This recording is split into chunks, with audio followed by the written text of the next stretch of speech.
Mon thème de ce soir, c'est l'adoration de la bête à travers les images. Faut pas avoir peur. Une sœur m'a dit, papa, quand vous parlez un peu d'Apocalypse, moi ça me fait peur. Vous ne devez pas avoir peur. Il faut que vous compreniez, parce que hier on était en train de parler de l'impact de l'audiovisuel. De l'audiovisuel comme étant l'instrument du diable, les réseaux sociaux, patati patata. Mais j'avais oublié de vous partager le principe de l'adoration par l'image. Pourquoi, quand vous lisez la Bible, dans Apocalypse chapitre 13, l'un des pouvoirs qui fut donné à la bête, il lui fut donné le pouvoir d'animer les images, afin que ceux qui regardaient l'image de la bête puissent l'adorer. Alléluia. Et aujourd'hui, nous on pense que l'image de la bête, c'est toujours une personne avec des cornes, or que l'image de la bête est tout ce qui est séduisant, tout ce qui vous procure une forme de sensation d'adoration. Il faut faire très attention. Alléluia. Alléluia. Donc, on va parler de ça. Nous sommes dans Apocalypse chapitre 13, le verset 15. Il est écrit: il lui fut donné d'animer l'image de la bête, afin que l'image de la bête parlât, et qu'elle fit que tous ceux qui n'adoraient pas l'image de la bête fussent tués. Et elle fit que tous les petits et les grands, riches et pauvres, libres et esclaves, reçussent une marque sur leurs mains ou sur leur front, et que personne ne put acheter ni vendre sans avoir la marque, le nom de la bête ou le nombre de son nom. C'est ici la sagesse, que celui qui a de l'intelligence calcule le nombre de la bête, car c'est un nombre d'hommes, et son nombre est 666. Voici ce que la Bible nous dit. On a conféré le pouvoir à la bête d'animer les images. La Bible révèle clairement qu'à la fin des temps, l'adoration sera au centre du conflit spirituel. Et pas que dans des pays, mais de façon mondiale, car Dieu cherche des vrais adorateurs, d'après Jean 4, verset 23.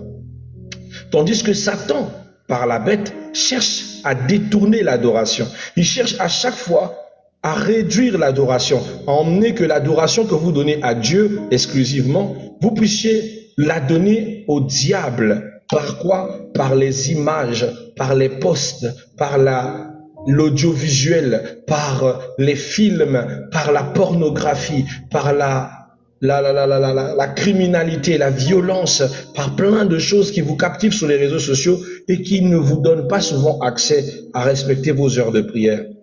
Nous avons dans Apocalypse 13, toujours le verset 14, il dit: elle séduit les habitants de la terre par des prodiges, disant aux habitants de la terre de faire une image à la bête. Et qui a fait l'image à la bête? Ce n'est pas Satan directement, mais c'est la séduction du diable par les concepteurs, par les créateurs de contenu, soi-disant. Les acteurs, les producteurs font à ce que l'image de la bête soit animée. L'image de la bête, c'est quoi, bien-aimé? On va comprendre ça aujourd'hui. Cet enseignement vise à dévoiler la dimension spirituelle prophétique actuelle de l'adoration de la bête à travers les images. C'est très important. Alors, notre grand temps sera comprendre bibliquement la bête et son image. Vous devez savoir que la bête est un système plus qu'un individu. Parce que les gens, quand on parle de la bête, ils pensent qu'il s'agit d'une personne. Or, la bête n'est pas une personne. La bête que parle l'Apocalypse est un système et non un individu. Un système, une manière de faire, une manière de se représenter, une manière de vilipender les œuvres des ténèbres. Alléluia. Car la bête représente un pouvoir politico-religieux, un système mondial opposé à Dieu, une autorité inspirée par Satan. De la même manière que Satan a vu le ciel, les clergés, les archanges, les chérubins, lui aussi il a instauré son propre système, un pouvoir qui s'oppose totalement à Dieu. Alors qu'il a créé un système qui influence les grandes sphères du monde, c'est-à-dire le secteur politique et religieux. D'où vous le retrouverez dans le politique, comme vous le retrouvez dans le religieux, mais aussi dans le système mondial opposé à Dieu. C'est-à-dire, c'est ce qu'on appelle par la mondialisation, la mondanité, le paganisme. Et c'est ce que nous voyons de jour en jour où le monde entre dans l'église au lieu que l'église aille dans le monde. Alléluia. Une autorité inspirée par Satan, où vous voyez une église qui marche inconfortablement, pas selon les principes de Dieu, mais selon l'image de la bête. Et vous le voyez, une image claire, le pasteur est mis dans les grands écrans, c'est lui qui est dans les grandes affiches. Jésus lui-même, le propriétaire de l'église, n'est qu'un slogan qu'on a mis en bas. C'est lui qui s'assoit sur le trône et les gens viennent l'adorer, se prosterner devant lui. Certains viennent toucher ses pieds pour avoir grâce devant le pasteur. Non, lui-même Jésus, le propriétaire de l'église.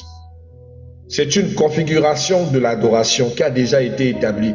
Et deux fois, toi aussi, tu vas à l'église, on te dit, il faut aller prier, il faut aller toucher le pied du pasteur pour être guéri. Bien-aimé, c'est de la prosternation. Et seul Dieu, seul devant Dieu, tu te prosterneras, dit la parole de Dieu. La Bible dit dans Apocalypse 13, verset 2, il dit, le dragon lui donna sa puissance, son trône et une grande autorité. Le dragon, c'est le diable. Le diable a donné cette puissance et cette possessivité et surtout cette autorité à ce système qu'on appelle la bête. C'est quoi l'image de la bête? L'image de la bête est une représentation visible à l'œil nu. L'image est une copie visible du système de la bête. Un support d'adoration, un canal de domination spirituelle. Beaucoup tombent dans ce piège. Alléluia. La Bible dit dans Apocalypse 13, 15, on lui donna le pouvoir de donner la vie à l'image de la bête, afin qu'elle bouge. Apocalypse montre déjà que nous sommes dans une ère où l'image est capable de bouger, l'image est capable de parler, l'image est capable de réagir. Nous sommes donc là déjà dans l'ère de l'audiovisuel. L'ère de l'animation de l'image par image. Les dessins animés, les films aura, patati patata. Et vous remarquerez que ce sont aujourd'hui des canaux très utilisés pour infuser des figures illuminastiques, des images occultes, des adorations morbides à Lucifer, des pratiques lubidiques qui n'ont rien à voir avec le respect, c'est-à-dire ce que vous connaissez là, les histoires de détournement face aux relations légitimement sexuelles. Alléluia. Cela montre, bien aimé, une image active spirituelle, pas seulement décorative. Alors, quel est le principe biblique de l'adoration par l'image?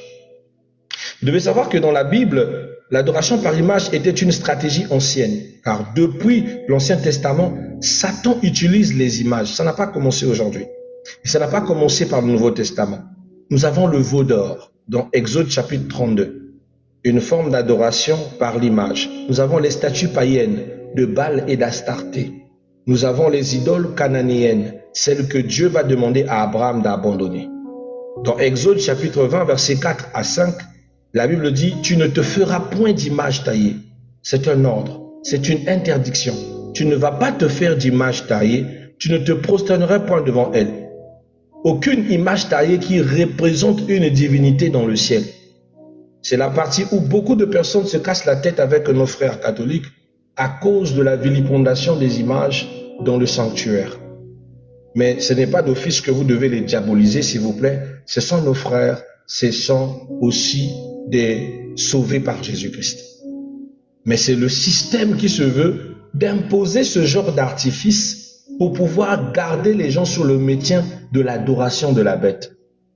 Voilà pourquoi au Romains chapitre 1, dans le verset 20 et quelques, 25, il dit « Vous avez adoré la créature au lieu d'adorer le Créateur. » Le Créateur n'est pas image, le Créateur n'est pas statue, le Créateur est esprit et il ne veut pas de représentation quelconque. Pas du tout, pas du tout. Pourquoi les images, bien-aimées? Pourquoi le diable vise-t-il les images? Parce que les images captivent. Si vous êtes face à une image, vous serez captivé. La première des choses, si vous arrivez à prier et partage, ce n'est pas mon visage qui va vous séduire.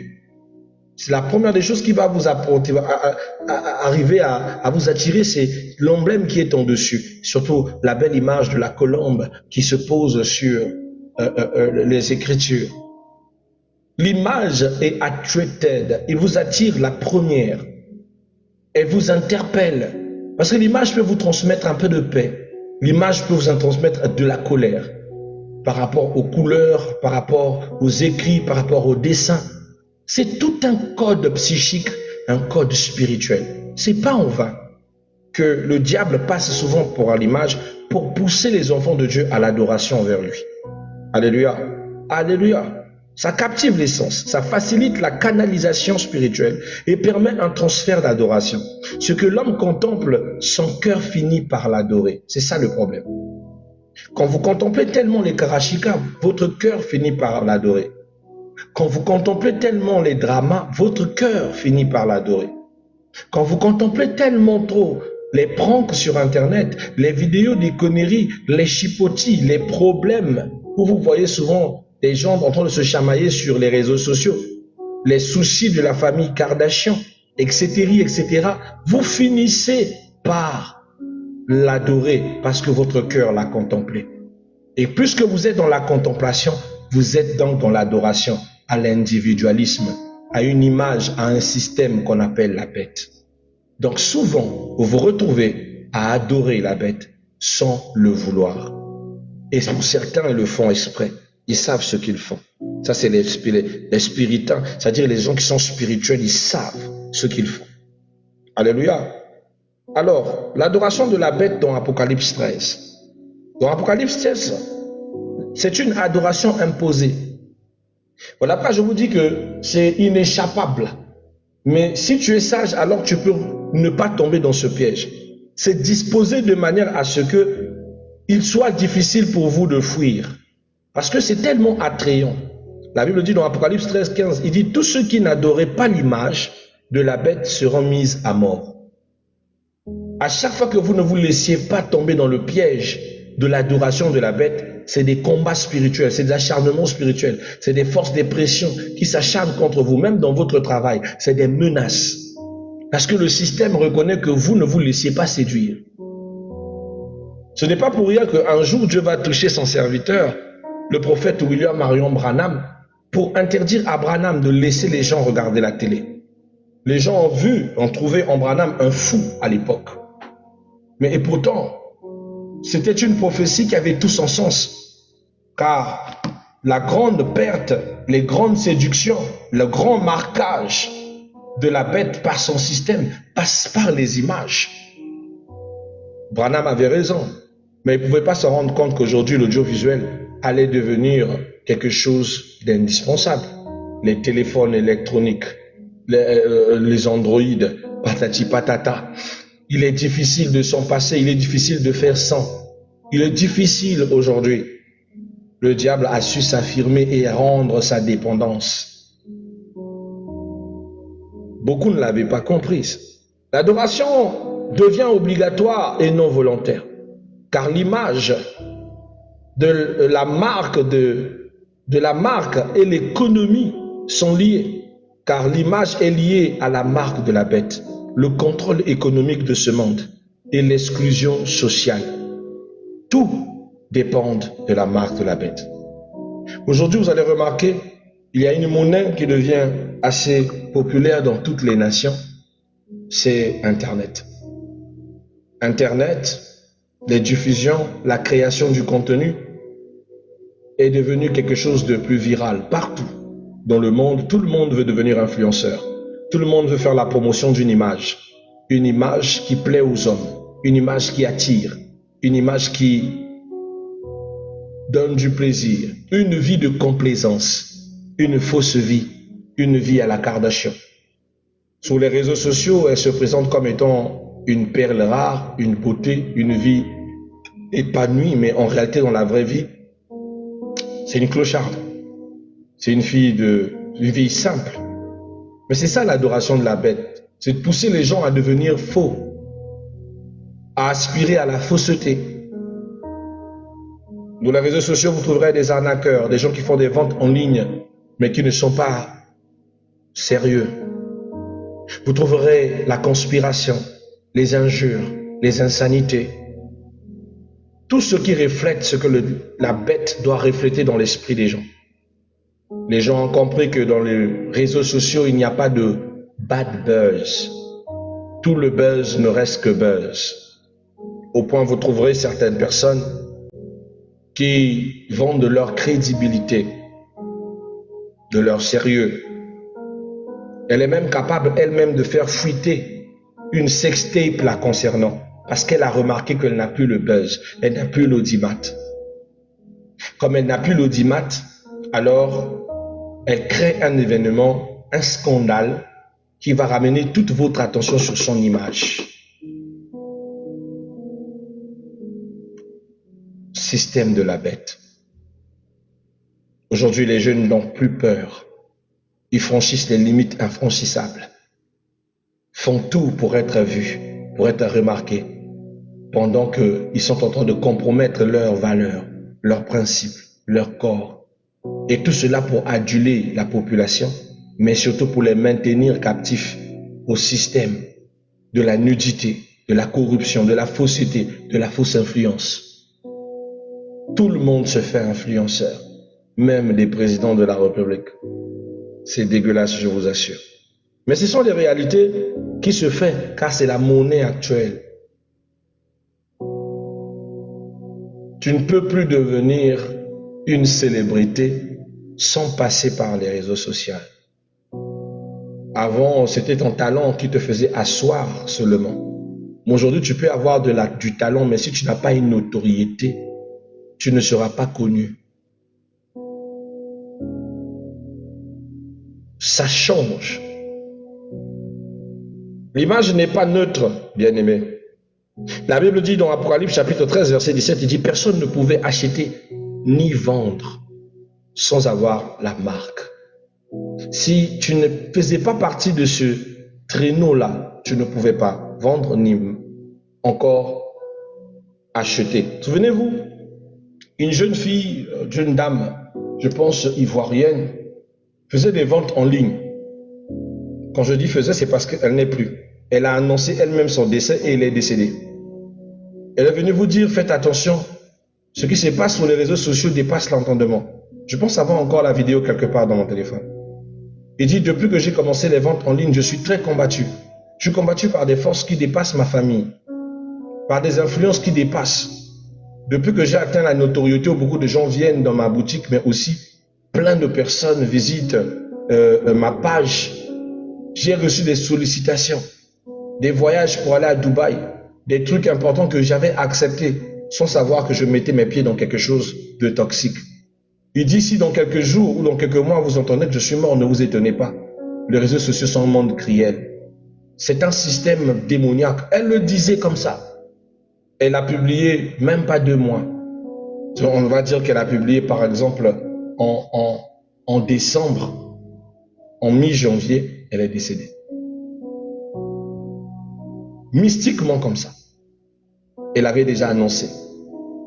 Elle n'est pas seule, les exemples sont tellement beaucoup. Des jeunes influenceurs qui meurent tous de la même manière. Au Cameroun, par-ci par-là, les images et les faits sont récurrents. Des jeunes humoristes, comme des jeunes blogueurs. Un système rhétorique qui sait ce qu'il fait vous pousse tous à l'adulation, à l'adoration, mais vous détruit jusqu'après. Car il est censé influencer beaucoup à devenir influenceur. Et tout le monde veut devenir influenceur, tout le monde fait des posts, tout le monde se publie sur TikTok, tout le monde veut faire des challenges, tout le monde veut aussi avoir une certaine visibilité. Ils ne se sentent pas vivants s'ils ne le font pas.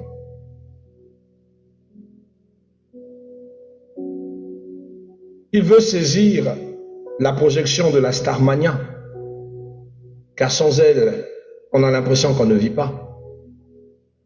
Aujourd'hui, bien aimé, vous êtes étonné d'être embauché en marketing. On vous demande si vous aviez une certaine influence sur les réseaux sociaux. Si vous savez vendre, faire, gérer un live. Hier, c'était inutile, mais aujourd'hui, c'est une compétence que si vous n'avez pas, vous ne pouvez pas du tout être pris. Je suis allé relever un challenge parce que j'avais vraiment besoin d'argent. Alors, on avait besoin d'un infographe, un infographiste.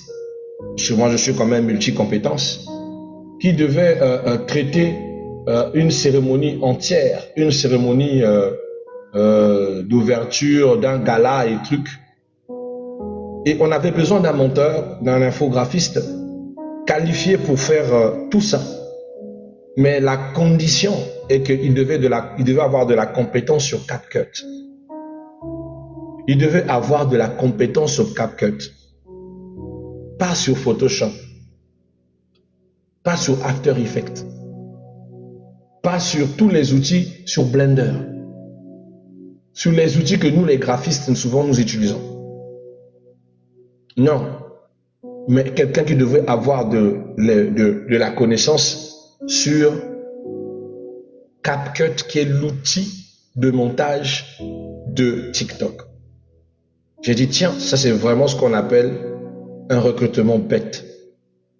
Et la deuxième ajoute une petite connaissance dans l'intelligence artificielle. Je suis en train de vous dire que l'audiovisuel est en train de prendre le dessus.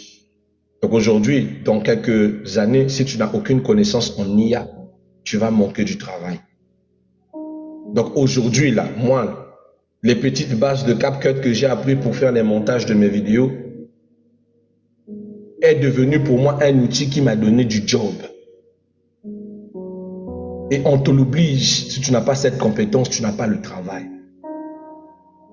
L'audiovisuel prend, c'est-à-dire est en train de dominer tout actuellement. L'adoration de la bête est en train de contrôler le système économique. Allez-y voir les débats politiques. Excusez-moi d'ouvrir cette sas.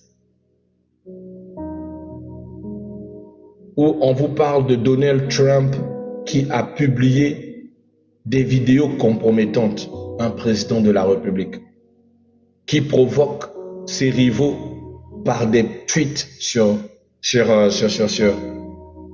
X, ex-Twitter. Ça vous dépasse, vous dites, mais c'est quoi ça? C'est Donald Trump qui a mis ça. Il n'y a pas longtemps, Donald Trump a publié une image où il y a le couple Obama déguisé en singe. Pourquoi tous ces gens sont devenus des gens qui n'ont plus de limites? Avant, pour joindre un président, il fallait passer par la ligne rouge. Aujourd'hui, avant, il était difficile de voir un président qui s'exprimait tellement trop. C'est-à-dire qu'avoir accès à ces informations, vous ne voyez juste qu'il est passé par tel et tel, il était dans tel événement. C'est comme ça que vous voyez un président. Mais aujourd'hui, les présidents sont dans les chipotins sur les réseaux sociaux. Des grandes puissances comme les États-Unis et la France, for sure. Vous pensez que c'est anodin? À quoi leur pouvoir est-il centré sur les réseaux sociaux? Parce que l'audiovisuel, c'est la marque. C'est la vilipendation même de la marque. C'est là où vous ne pouvez rien faire sans passer par elle, sans l'utiliser, sans l'établir. Vous ne pouvez ni vendre ni acheter sans elle. Vous ne pouvez même pas vous informer sans elle, sans vous former personnellement sans elle. Voilà pourquoi elle est addictive, elle est possessive. C'est toute une puissance, c'est un système d'esprit. Alléluia. C'est un système d'esprit. Alors, quelle est la dimension spirituelle et moderne des images? Les images aujourd'hui sont... Les images aujourd'hui, bien aimés, c'est sans atteindre l'antéchrist final.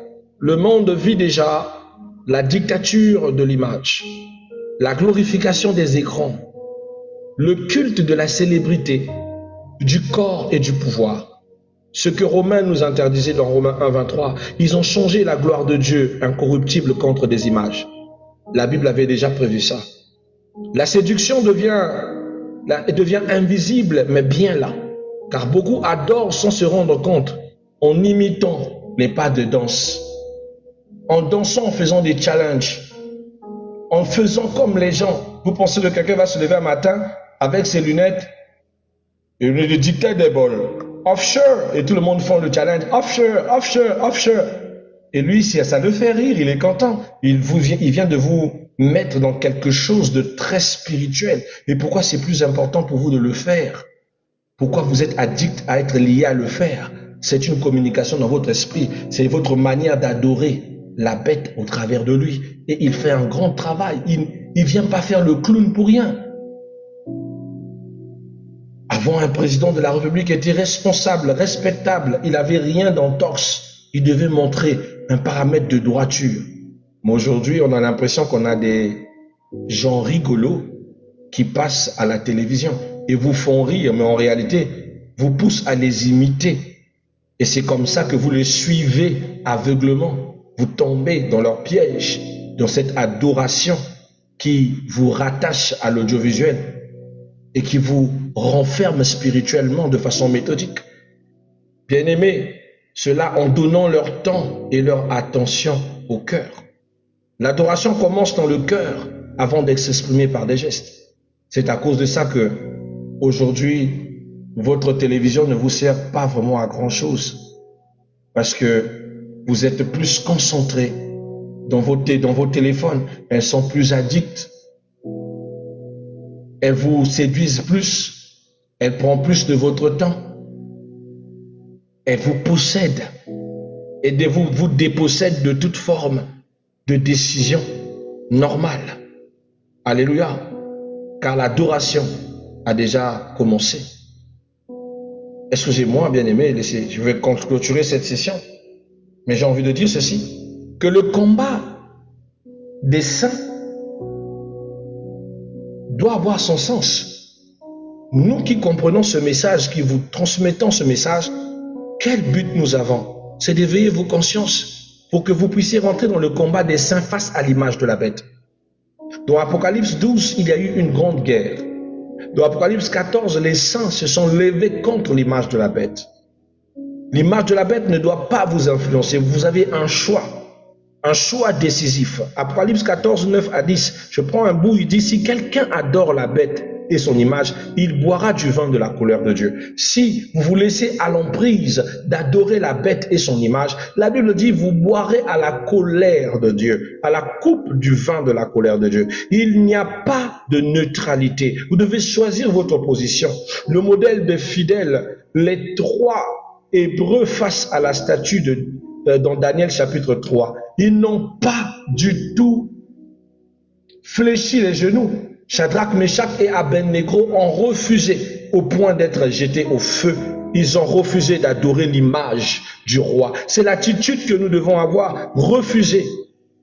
Les martyrs d'Apocalypse, dans le livre d'Apocalypse 20, verset 4, la Bible dit, ils n'adorèrent ni la bête ni son image. Ils ont refusé, même s'ils ont perdu la vie, même si ça leur a coûté la vie sur terre, mais ça a garanti la vie éternelle. Soyez prêts à dire non, même si ça peut vous coûter votre travail, ça peut vous coûter je ne sais quoi, mais ne vous prosternez pas devant la bête, ne vous prosternez pas face à ce système. Ne laissez pas votre téléphone prendre le dessus sur vous, prendre tout le temps de votre journée, prendre le temps de votre travail. Vous dépossédez de votre heure de prière, vous dépossédez de votre heure de méditation, vous poussez à la calomnie, aux critiques, aux injures, de rentrer dans la sexualisation, dans la pornographie, dans toutes ces choses qui sont les instrumentalisations du diable pour vous garder là et vous pousser à l'adorer, à l'aduler.